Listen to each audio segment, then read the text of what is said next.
السلام علیکم ورحمت الله وبرکاته. په پیښور کې د واده په ورځ باندې د واده ښکلې زلمې چې دا نامعلومه کسانو په ډزو باندې ویشتلو او ډیر بېدردۍ سره یې قتل کو.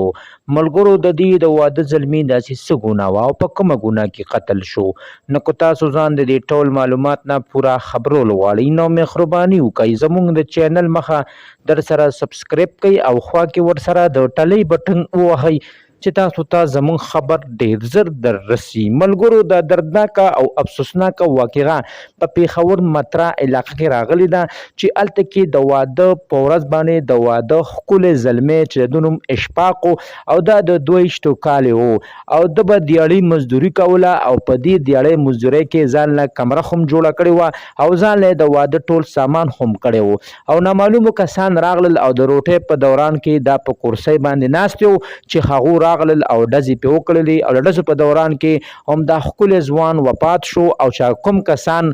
راغلي وو هغو په تېښته کې کامیاب شوي دي. اوس د واده زلمي د مور او پلار دا وینا ده چې موږ د حکومت نه همدغه مطالبه کوو چې تاسو زر تر زره هغه ظالمان ګرفتار کړئ چې کومو ظالمانو زما زوی ډېر بېدردۍ سره قتل کړی دی. دا چې کومو ظالمانو زما زوی قتل کړی دی دا زموږ ګاونډیان دي خو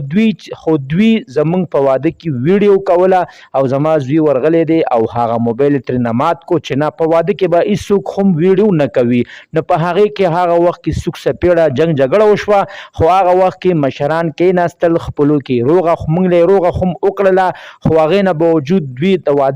دوی بیا هماغه د واده په ورځ باندې راغلل او د روټۍ په دوران کې زما په زوی باندې ډزې وکړلې او زما زوی یې ډېر بېدردۍ سره ووجلو او زما زوی سره یې ډېر غټ ظلم کړی دی. و ملګرو افسوس